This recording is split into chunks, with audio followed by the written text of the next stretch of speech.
Olá, entusiastas da ciência livre sem filtro. Meu nome é Lucy e você está no canal Make Science BR.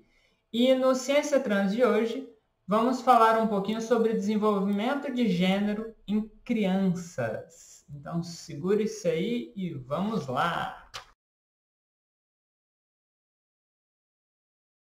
Tananana, tananana, tan, tan.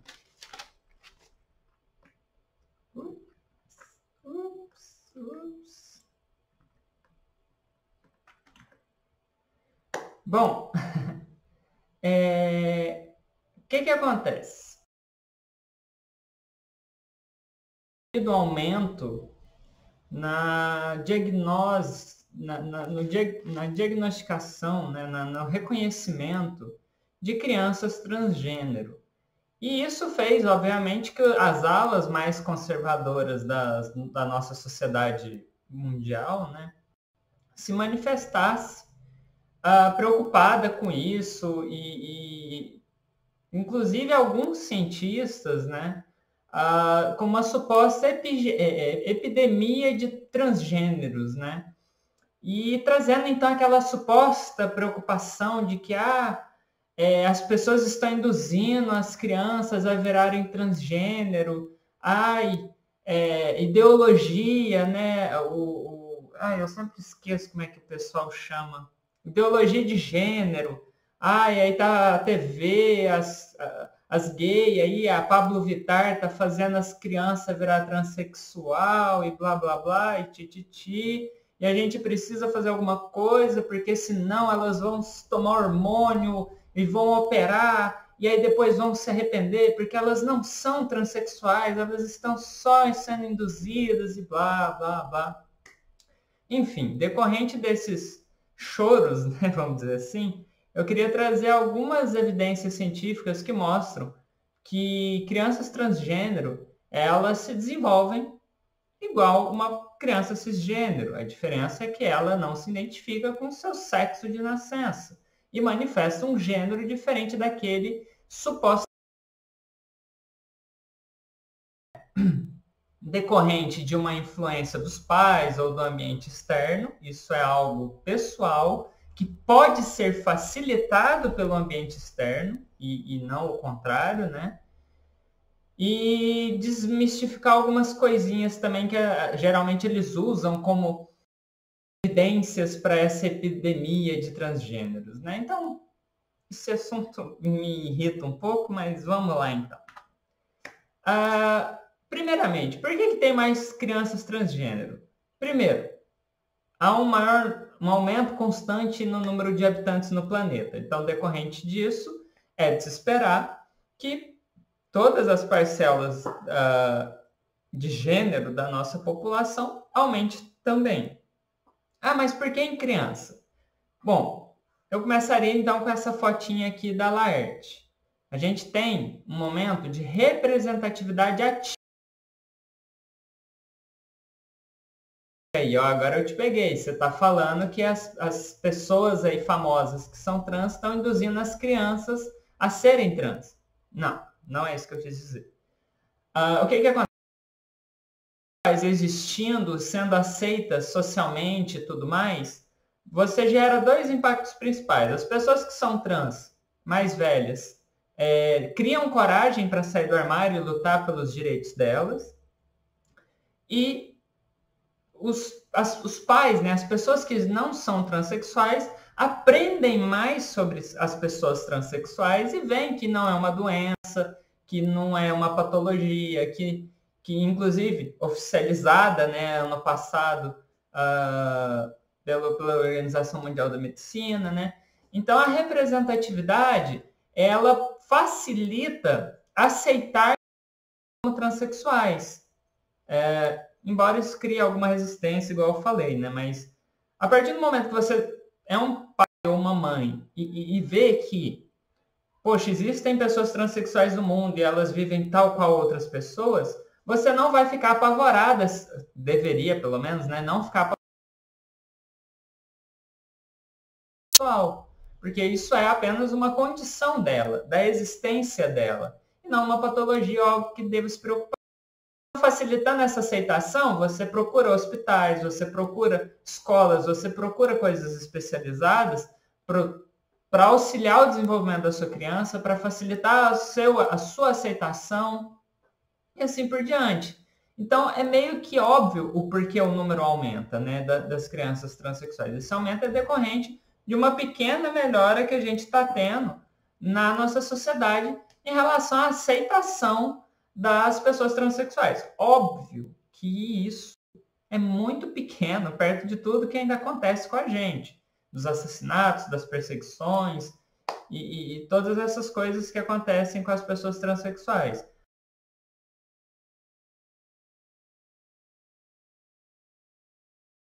É um resultado muito esperançoso, é um resultado muito bonito e que deriva de muita luta, não só das pessoas trans, como também das pessoas que apoiam e entendem que existem pessoas trans no mundo.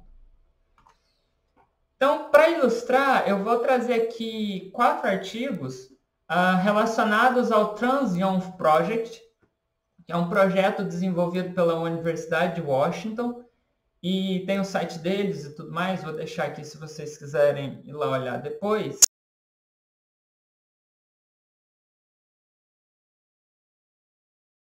Convidam pais, né? Pais e mães que tenham crianças transexuais ou que não tenham crianças transexuais, mas que queiram auxiliar nas pesquisas, a voluntariarem suas crianças a passarem por alguns estudos tipo comportamentais, né? Como que a criança brinca durante 1 hora com essas crianças aqui e coisas desse tipo, para que assim possa ser feito estudos mais com N amostral, com uma relevância estatística, né, vamos dizer assim, maior para a gente entender justamente o desenvolvimento de gênero nas crianças. Esse projeto ele foi criado em 2013, começando com crianças de 3 a 12 anos que já eram assumidas publicamente como crianças transexuais. E aí, obviamente, que tem o grupo controle, que são as crianças cis, para se comparar e ver, né, qual a diferença de uma criança cis para uma criança trans.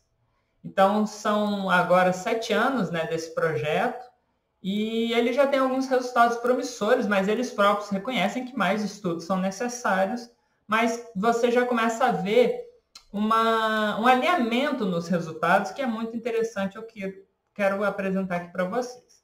Então, basicamente, né, os pais, né, os familiares, eles se inscrevem para liberar, né, os seus filhos para essas pesquisas, né? E os seus filhos trans são submetidos aos estudos, mas também são incluídos crianças que são cis e também são incluídas os irmãos ou irmãs das crianças transexuais que também são cis, em algumas vezes. E isso vocês vão ver que é muito importante, essa relação de irmandade entre uma criança trans e uma criança cis tem uns resultados muito interessantes. E aqui eu quero relembrar do vídeo anterior que eu comento um pouco sobre os tratamentos e o auxílio que deve ser dado às crianças transexuais. Crianças em nenhum lugar do mundo pode tomar bloqueador de hormônio ou hormônio até os 12 anos. Então, essas crianças da faixa etária de 3 a 12 anos, elas não estão sendo medicadas. A única diferença em termos de tratamento dela para uma criança cis é que ela se identifica como trans. Ela não está sendo medicada, não está sendo... não há nada de diferente nela, a não ser a manifestação de gênero que não combina com o sexo de nascença dela. Ponto.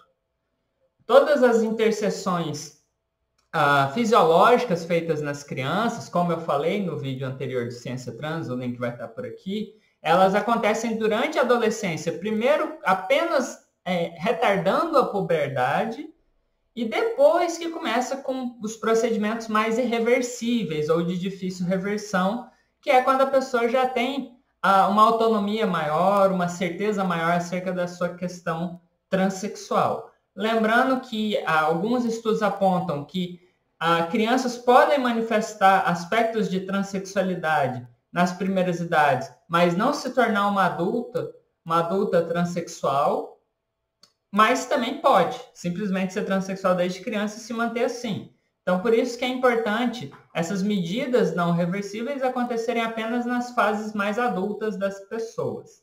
Outra coisa, por que 3 anos? 3 anos, segundo alguns estudos, apontam também, esses estudos que eu estou falando, todos estão referenciados nesses artigos que eu estou falando. Então, se você tem interesse, leiam os artigos que eu estou citando e nesses artigos vocês vão ter as referências dessas outras informações que eu estou dando. E aí, com 3 anos de idade, a pessoa já começa a entender os aspectos transexuais e transgêneros da sua existência. Então, por isso que essa é uma faixa etária muito interessante para o estudo. Dito isso, essa é a base de dados deles. O número de pessoas varia um pouco, de crianças estudadas, varia um pouco de estudo para estudo. E eu não vou focar nisso no momento, tem toda uma questão estatística que é importante e tudo mais, mas vou trazer então agora as conclusões de alguns trabalhos derivados desse TransYoung Project. Então, primeiro é esse trabalho da Olson e Guzgos, que são os primeiros encontros, né, do projeto acerca do desenvolvimento de gênero nas crianças. E aí eles têm 3 conclusões que eu quis destacar aqui. Primeiro, crianças transgêneros com transição social, ou seja, que se aceitam publicamente como pessoas transgênero, se assemelham a crianças com gênero em suas identidades e expressão de gênero. Ou seja, as crianças transgênero que se manifestaram publicamente e as crianças cis do estudo são iguais ou são incrivelmente semelhantes no seu desenvolvimento inicial. Ao mesmo tempo, comparadas às crianças típicas de gênero, ou seja, as cis, e as crianças transgêneros e seus irmãos aparentemente têm menos probabilidade de estereotipar de acordo com o gênero e de tolerar a não conformidade de gênero em outras pessoas, e acreditam que a experiência de gênero de outras pessoas varia. Por exemplo, ver alguns gêneros das pessoas mudando ao longo da vida. O que isso quer dizer, né? Que as crianças transgêneros e os irmãos que são criados com essas crianças transgêneros, eles têm uma preocupação menor com os comportamentos estereotipados de gênero. O que isso quer dizer? Uma criança mulher trans não vai se preocupar se a amiguinha cis dela ou se a amiguinha trans dela pinta as unhas ou não, se passa esmalte ou não, se gosta de jogar bola ou não. Isso se torna menos relevante para elas. Ou seja, para as pessoas cis tradicionais, elas gostam de pessoas que reforçam esses comportamentos de gênero. Então, crianças masculinas cis vão buscar crianças masculinas cis que joguem bola, que gostem de esporte, que gostem de agressividade, essas coisas tradicionalmente tidas como masculinas. Enquanto que as femininas vão buscar aquelas que gostam de princesa, que se vestem, e essas coisas que a nossa sociedade estereotipicamente considera como femininas.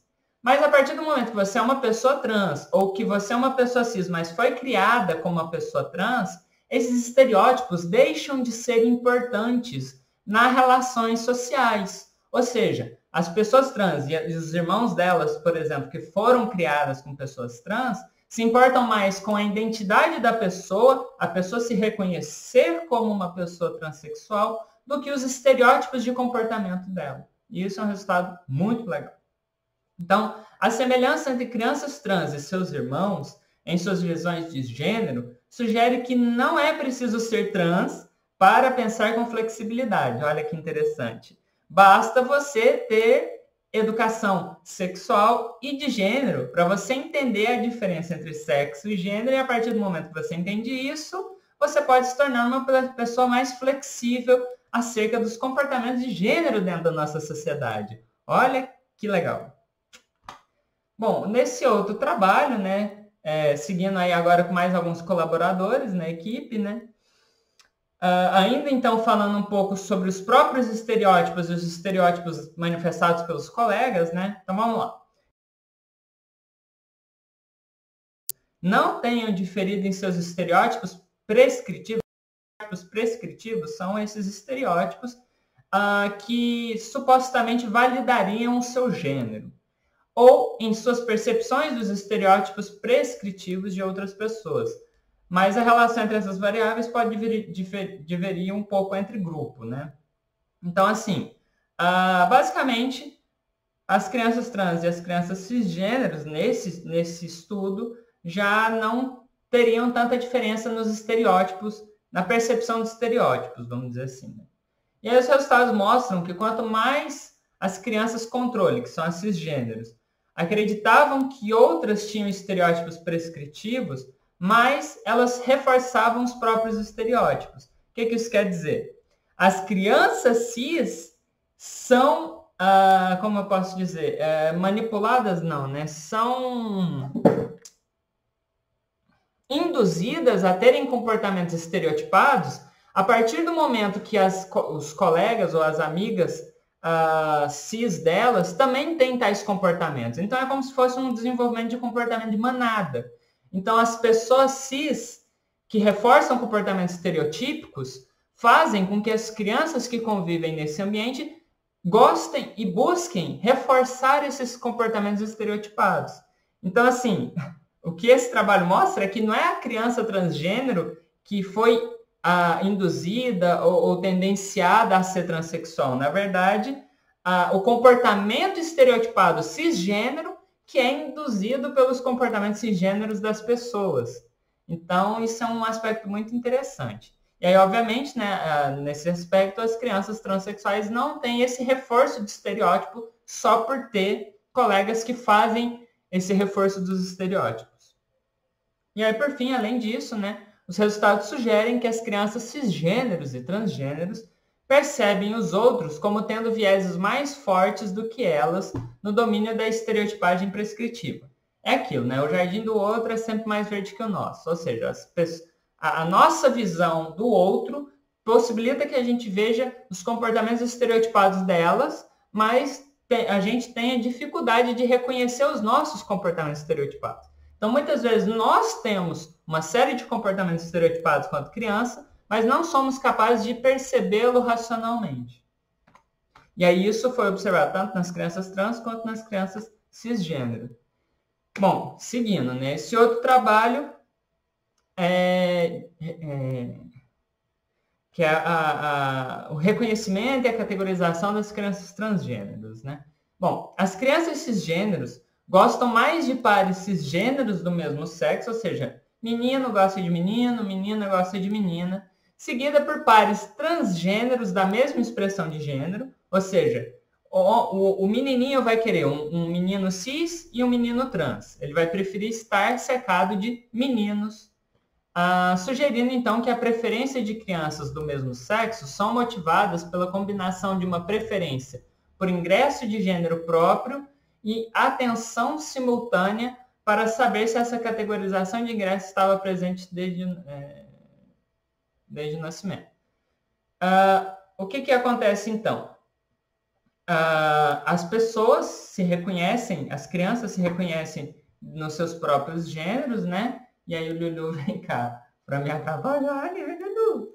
Reconhecem dentro dos seus próprios gêneros e buscam pessoas que tenham esses mesmos comportamentos e que validem não só o seu próprio gênero, como se a criança estivesse buscando a validação do seu gênero nos colegas. É o famoso me diga com quem andas que eu te direi quem és. Então, esse comportamento, e aí o interessante é que a partir do momento que a criança cis entende a questão de gênero, ela vai aceitar como uma de suas, como um homem, a criança menino transgênero, por exemplo. E aí também descobrimos, né, que a tendência de não gostar de transgêneros estava associada à categorização por sexo e não por gênero. Ou seja, quando a criança não entendia muito bem a diferença entre sexo e gênero e sabia que aquela criança era uma transexual e sabia que o sexo de origem dela não corresponderia aos estereótipos esperados dele, mesmo que a manifestação da criança transexual em termos de estereótipo fosse similar às deles, ele criava esse preconceito e essa resistência à amiguinha ou amiguinho dele. E aí a rejeitava do grupo. Então, por isso que é muito importante, reforço aqui, educação sexual para crianças, porque elas vão aprender a diferença entre sexo e gênero. E a partir do momento que elas entendem que o que importa é o gênero manifestado pelas pessoas, Os comportamentos de bullying, por exemplo, vão reduzir. E aí entra o último aspecto, que é os jovens transexuais são desproporcionalmente sujeitos à vitimização e discriminação por pares e experimentam problemas de saúde mental concomitantes, taxas mais altas que a população em geral. Então, pesquisas recentes implicam o papel de apoio e da rejeição da família e dos pais nos resultados de saúde mental dos indivíduos. Ou seja, a partir do momento que a gente tem uma educação sexual que faz com que as crianças entendam a diferença de sexo e gênero, que entendam que a manifestação de gênero é o que ela importa para a parte social da vida dela. E a partir do momento que a família aceita a criança transexual e dessa forma as crianças que também entendem essa questão de sexo e gênero passam a aceitar melhor a criança transexual, as pessoas transexuais, as crianças transexuais, vão sofrer menos bullying, vão sofrer menos perseguições e vão, consequentemente, ter menos depressões e problemas mentais. Não estou falando que a criança não vai sofrer igual as outras crianças sofrem, mas pelo menos ela não vai sofrer simplesmente por ser transexual. Ela vai sofrer apenas o que se espera na nossa sociedade que uma criança sofra. E aí, por fim, eu queria trazer essa pesquisa, né, que não é diretamente relacionada ao TransYonf Project, mas que reforça isso que eu acabei de falar, da importância do reconhecimento da transgeneridade nas crianças o quanto antes, né, o mais cedo possível. Por quê? Porque crianças transgêneros em transição social, que são sustentadas em sua identidade de gênero, têm níveis normativos de desenvolvimento de depressão e apenas elevações mínimas de ansiedade, sugerindo que a psicopatologia não é inevitável nesse grupo. Ou seja, a partir do momento que a gente reconhece, tem a capacidade de reconhecer crianças trans, e reconhece e permite que as pessoas trans se manifestem como sendo quem elas são, ela passa a ter os níveis patológicos mentais iguais aos de uma criança cisgênero. Ou seja, muitos dos problemas que nós temos na população transexual não é por culpa da transexualidade, é por culpa dos preconceitos que a sociedade tem em relação às transexuais, e isso causa as patologias psicológicas que nós transexuais temos. Então, ao contrário do que as pessoas falam, minha criança vai virar trans logo de criança, por causa disso, por causa daquilo, e aí ela vai ficar doente, e ela vai se arrepender, e blá, blá, blá, e é exatamente o contrário. Quando uma criança trans se reconhece como sendo trans nas primeiras idades, mesmo que ela reverta esse quadro depois e se torne um adulto cis, nessas primeiras idades ela não vai ter a propensão de desenvolver depressão apenas por ser trans. Obviamente que isso tudo tem que ser acompanhado pelos outros aspectos que eu discuti anteriormente relacionados à sociabilização dessa criança transexual.